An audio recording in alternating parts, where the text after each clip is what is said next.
Welcome friend. तो एक बार आपका फिर से स्वागत है हमारी एक नई वीडियो में। आज इस वीडियो में हम बात करने वाले हैं मेजरमेंट ऑफ डिस्पर्शन के बारे में, जिसे हम हिंदी में अपकिरण के माप भी बोलते हैं। तो सबसे पहले हम देखते हैं कि अपकिरण का मतलब क्या होता है, इसका मीनिंग क्या होता है, जिसे हम डिस्पर्शन बोलते हैं। तो डिस्पर्शन का मतलब होता है श्रेणी में भिन्न मूल्यों में उसके माध्य से जितनी औसत दूरी है तो उसका बिखराव या फैलाव कैसा है, इससे ये हमें डिस्पर्शन से पता चलता है। अगर हम डॉक्टर बोले की डेफिनेशन के अनुसार देखें तो वो बोलते हैं कि अपकिरण पदों के विचलन या जो पदों के विचलन होते हैं, अपकिरण पदों के विचलन या अंतर का माप है। जो भी मीन के डेविएशंस होते हैं उससे उसकी दूरी डेविएशंस की कितनी है, उनको मापने को हम अपकिरण या डिस्पर्शन बोलते हैं। अभी हम अपकिरण के जो माप की विधियाँ हैं, ये काफ़ी तरह के इसके जो मेथड्स हैं, तो हम सबसे पहले मेथड्स देखते हैं। अपकिरण के माप की विधियाँ, मेथड्स ऑफ मेजरिंग डिस्पर्शन। तो हमारे पास इसमें दो मेथड्स आते हैं। एक तो हमारे पास आते हैं यहाँ पे जिसे एब्सोल्यूट मेजरमेंट बोलते हैं,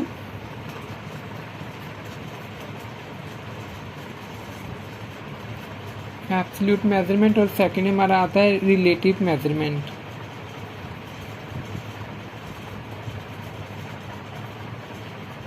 अब सबसे पहला हमारा जो एब्सोल्यूट मेजरमेंट है, इसमें हमारे पास 5 मेथड्स होते हैं। सबसे पहला हमारा आता है रेंज,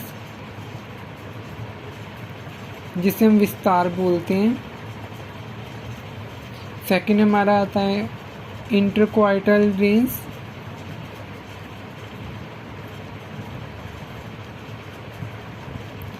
थर्ड हमारा आता है क्वार्टाइल डिविएशन,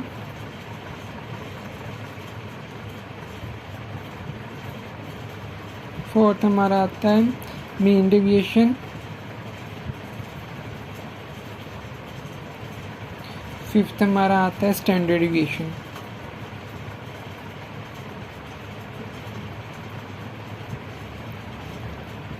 अब हमारे पास जिसका सेकंड मेथड्स है वो है रिलेटिव मेजरमेंट। रिलेटिव मेजरमेंट में सबसे पहले हमारे पास आता है कोफिशिएंट ऑफ रेंज,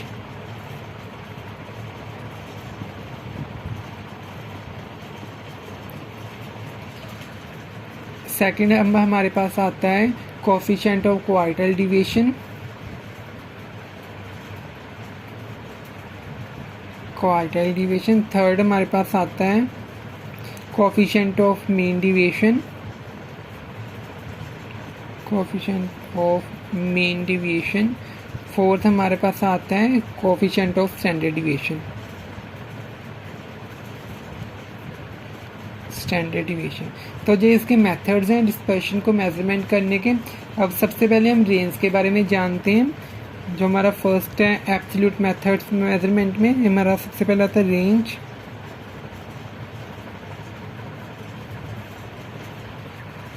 सबसे पहले हम ये देखते हैं कि रेंज होता क्या है। रेंज का मतलब होता है किसी भी श्रेणी में सबसे ज़्यादा और सबसे कम वैल्यूज़ का जो अंतर होता है उसे हम रेंज बोलते हैं। तो रेंज को जो हम कैलकुलेशन करते हैं, मान लीजिए हमारे पास जो इसका एग्जांपल के साथ हम देखेंगे इसको। जैसे इसका फॉर्मूला सबसे पहले होता है, फॉर्मूला होता है जो रेंज का, वो होता है h माइनस एल। एच का मतलब होता है यहाँ पे हाईएस्ट वैल्यू, और माइनस एल का मतलब लोएस्ट वैल्यू। तो अगर इनको हम माइनस करेंगे तो हमारे पास रेंज आ जाएगा। अब हम इसकी एक एग्जांपल देखते हैं। फॉर एग्जांपल अभी हमारे पास यहाँ पे मान लीजिए दी हुई 10, 8, 28, 15 और 20, और हमने यहाँ पे रेंज फाइंड आउट करना है। अब इसी हम श्रृंखला में से हमें अगर रेंज निकालेंगे तो फॉर्मूला हमें पता है h माइनस एल होता है हाईएस्ट माइनस लोएस्ट। तो सबसे पहले हम हाईएस्ट वैल्यू देख लेंगे। इसमें से 28 हमारे पास सबसे हाईएस्ट है, हम 28 को लिख लेंगे, और सबसे लोएस्ट हमारे पास जो वो 8 है। तो अब हम जहाँ पे -8 लिख लेंगे तो हमारे पास जो 20 आ जाएगा, ये हमारा रेंज हो जाएगा। ये हमारा आंसर है, ये रेंज हमारा 20 आ गया। अभी हमारा जो सेकंड इसका होता है, अगर हम ये तो एब्सोल्यूट मेजरमेंट में था, अगर हम रिलेटिव मेजरमेंट में देखें तो हमारे पास निकलता है यहाँ पे coefficient of range, coefficient of range. Coefficient of range निकालने के लिए हमारे पास जो फॉर्मूला होता है, coefficient of range is equal to h minus L over h plus L, जहाँ पे भी h का मतलब highest minus lowest over highest plus lowest, ये इसका कोएफिशिएंट निकालने का फॉर्मूला है। तो अब हमने जहाँ पे इसी एग्जांपल को अगर हम देखते हैं तो हमारे पास हाईएस्ट कितना था 28 माइनस लोएस्ट हमारा कितना था 8 ओवर हाईएस्ट हमारा 28 प्लस लोएस्ट कितना था 8, ये हमारे पास आ जाएगा 20 ओवर, ये हमारे पास यहाँ पे 36 आ जाएगा। अगर हम इसको काटेंगे 4 पे डिवाइड हो रहा है तो 5 ओवर 9 आ गया। तो 5 ओवर 9 हमारा इज इक्वल टू कितना हो जाएगा 0.5, अब जैसे चलते रहेगा। तो कोएफिशिएंट ऑफ रेंज हमारा इतना आ गया, ये हमारा आंसर है। तो ये हमने रेंज कैलकुलेट करना सीखा। अब हम देखते हैं इंटर क्वार्टाइल रेंज। अब हम सेकंड हमारा देखते हैं इंटर क्वार्टाइल रेंज।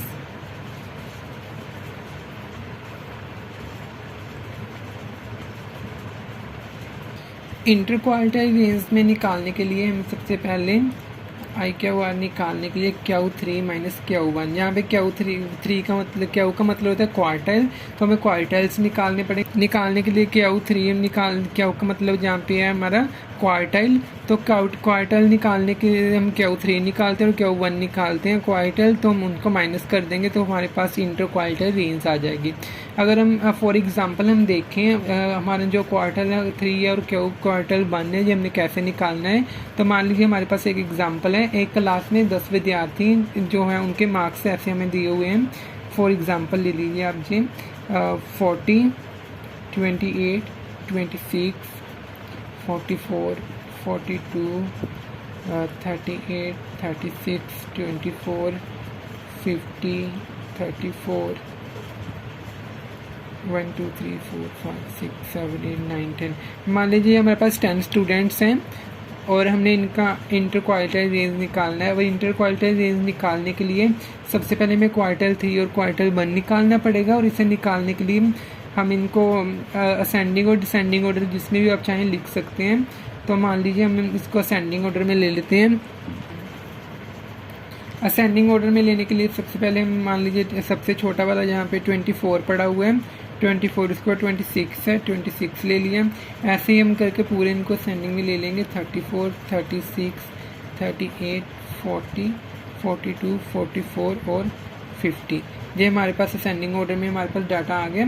तो अब हम Q1 निकालने के लिए जो फॉर्मूला होता है हमारे पास है n+1/4, ये हमारा आता है क्वार्टाइल निकालने के लिए। अब इसको निकालने के लिए हम सबसे पहले अभी हमारे पास n जहाँ पे वो 1 2 3 4 5 ये हमारे पास टोटल 10 आइटम्स हैं, तो n हमारे पास ये 10 आ जाएगा प्लस 1/4 लगेगा। तो ये हमारे 11/4 जिसको हम करेंगे तो हमारा आ जाएगा ये 2.75। ये हमारा Q1 आ गया। अब हम जहाँ से Q1 अभी पूरा नहीं आया क्योंकि ये पॉइंट्स में 2.75 को हम निकालने के लिए सेकंड हमारी आइटम है जो सेकंड वैल्यू प्लस 0.75, ये हमने 2 यहाँ पे ले लिए सेकंड और 0.75 ले लिए। अब थर्ड माइनस सेकंड वाली वैल्यू इनको माइनस कर देंगे। तो अब जहाँ पे हमारे पास जो सेकंड आइटम है जो हमारी 26 पड़ी है जहाँ पे प्लस 0.75 ऐसे ही मिल जाएगा हमें। और हमारा थर्ड हमारे पास 28 है, 28 माइनस सेकंड हमारे पास 26 है। अब हमारे पास ये बन गया 26 प्लस 1.50।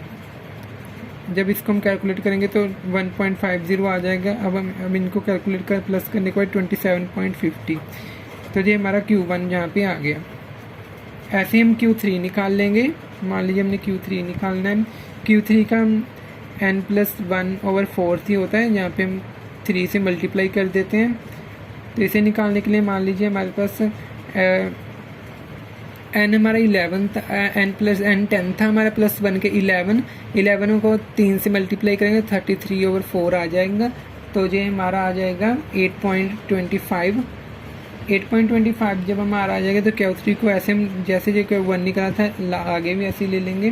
तो सबसे पहले तो हम यहाँ पे 8 रख लेंगे 8th आइटम जो भी हमारी होगी उसके बाद प्लस 0.25 है, जहाँ पे हम लास्ट में कर देंगे 9th आइटम, एक ज़्यादा ले लेंगे माइनस 8th आइटम। हमारा 8th में हमारी कितनी है, 1 2 3 4 5 6 42 को हम जहाँ पे अप्लाई कर देंगे प्लस 0.25 माइनस 9 पे हमारे पास 44 है माइनस 42 8 पे है, तो 42 प्लस जब हम इसके कैलकुलेट करेंगे 0.50 आ जाएगा जी, तो ये हमारा आ जाएगा 42.50। ये 42.50 हमारा Q3 आ जाएगा। ऐसे ही अगर हम IQR निकालना है हमें, अब हमें इंटर क्वालिटाइल रेंज निकालने के Q3 माइनस Q1 है। Q3 हमारा है 42.50 माइनस और Q1 हमारे कितना 27.50 ये निकाला था। अब इनको माइनस करेंगे तो हमारे पास जो है 15 ये आंसर आ जाएगा IQR का, इंटर क्वालिटाइल रेंज। तो ये हमारा इंटर क्वालिटाइल रेंज फाइंड आउट हो गया। तो इसके बाद हम ये था हमारा इंटर क्वालिटाइल रेंज। तो आगे हम देखते हैं क्वालिटाइल डिविएशन के बारे में। अब हम देखते हैं हमारा क्वालिटाइल डिविएशन। क्वालिटाइल डिविएशन को हम एक और नाम से जानते हैं जिसे हम सेमी इंटर क्वालिटाइल डिविएशन भी बोलते हैं। सेमी इंटर क्वार्टाइल डिविएशन ये इसका दूसरा नाम है। और हमारी क्वार्टाइल डिविएशन कैलकुलेट करने के लिए इसका जो फॉर्मूला होता है वो होता है हमारा Q3 minus Q1/2। Inter quartile में हमने देखा था Q3 माइनस Q1 था उसका फॉर्मूला, यहाँ पे क्वार्टाइल डिविएशन का Q3 माइनस Q1/2 होता है। अब हम इसके एक एग्जांपल ले लेते हैं। मान लीजिए हमारे पास मार्क्स दिए हुए हैं ये 1 2 3 4 5 6 7 और हमारे पास सेल्स दी हुई है जी 10 14 16 21 21 20 और 15। सबसे पहले हम इनको असेंडिंग ऑर्डर्स में ले लेंगे। जो भी हमारे पास ये सेल्स दी हुई है ये हमारे पास मंथ दिए हुए हैं। अब सेल्स को हम सबसे पहले असेंडिंग ऑर्डर में ले लेंगे। असेंडिंग ऑर्डर में ये हमारे पास सबसे पहले हमारा आता है 10 आता है, 14 उसके बाद आता है, इसके बाद हमारा 15 आता है, फिर 16 पड़ा है, फिर 20, फिर 21 पड़ा है, फिर भी 21 पड़ा है।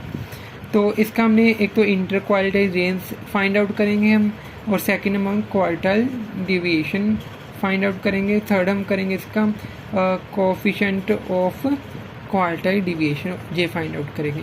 तो इन तीनों को फाइंड आउट करने में असेंडिंग ऑर्डर में ले लिया है। तो सबसे पहले हम Q1 फाइंड आउट कर लेते क्योंकि हम इंटर क्वालिटाइल रेंज देखेंगे।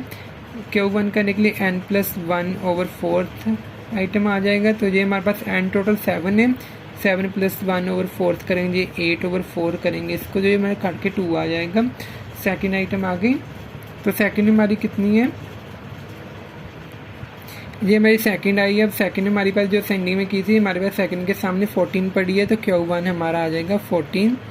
इसी तरह हम Q3 निकाल लेंगे, जहाँ पे Q3 निकालने के लिए 3n+1/4 कर लेंगे। ये हमारा आया था 8 को हम 3 से मल्टीप्लाई करेंगे 24 आ जाएगा। 24 को हम 4 से डिवाइड करें तो हमारे ये 6 आ जाएगा। 6th आइटम के सामने हमारा कौन सा पड़ा है 21, तो Q3 हमारा आ जाएगा 21। इसी तरह अब हम इंटर क्वालिटाइल रेंज आ गया हमारा। इंटर क्वालिटाइल रेंज निकालने के लिए हम इसको अप्लाई कर देंगे Q3 माइनस Q1, ये हम करेंगे 21 - 14, ये हमारा आ जाएगा 7। ये हमारा इंटर क्वालिटाइल रेंज आ गया। अगर अब हम क्वालिटाइल डिविएशन निकाल लेते हैं। ये निकालने के लिए Q3 minus Q1/2 equal to Q3 हमारा 21 - 14/2, ये हमारा आ जाएगा 7/2 इक्वल टू 3.5। ये हमारा क्वालिटाइल डिविएशन आ गया। अब हम कोएफिशिएंट ऑफ क्वालिटाइल डिविएशन निकाल लेते हैं। कोएफिशिएंट ऑफ क्वालिटाइल डिविएशन निकालने के लिए हमारा Q3 minus Q1/Q3 + Q1। Q3 हमारा आया था यहाँ पे 21 - 14/21 + 14 इक्वल टू 7/35 इक्वल टू ये हमारा 1/5 आ जाएगा, जो कि जो हमारे इसके 0.2 के बराबर है। ये हमारा कोएफिशिएंट ऑफ क्वार्टाइल डिविएशन आ जाएगा। जी हमने क्वार्टाइल डिविएशन देखा। तो इस वीडियो में हमने मेजरमेंट ऑफ डिस्पर्शन में जो हमने आज का टोटल टॉपिक किया है हमारा इसके मेथड्स देखे इसको कैलकुलेट करने के, जैसे कि एब्सोल्यूट मेथड्स और रिलेटिव मेथड्स। तो उसमें हमने जो भी मेथड्स थे हमारे, उसमें हम सबसे पहले हमने रेंज कैलकुलेट की, उसके बाद हमने इंटर क्वार्टाइल रेंज देखी। अब हमने क्वार्टाइल डेविएशन देखा, उनके कोफिशिएंट्स को निकालना सीखा। अगर आपको हमारी ये वीडियो अच्छी लगी तो हमारी वीडियो को लाइक करना और चैनल को सब्सक्राइब जरूर करना, और जो हमारी बेल आइकन है उसे भी प्रेस करने लेना, ताकि आपको नोटिफिकेशन नई वीडियोज़ के मिलते रहें टाइम टू टाइम। तो मिलते हैं नेक्स्ट वीडियो में, अब तक के लिए धन्यवाद और थैंक यू फॉर वॉचिंग।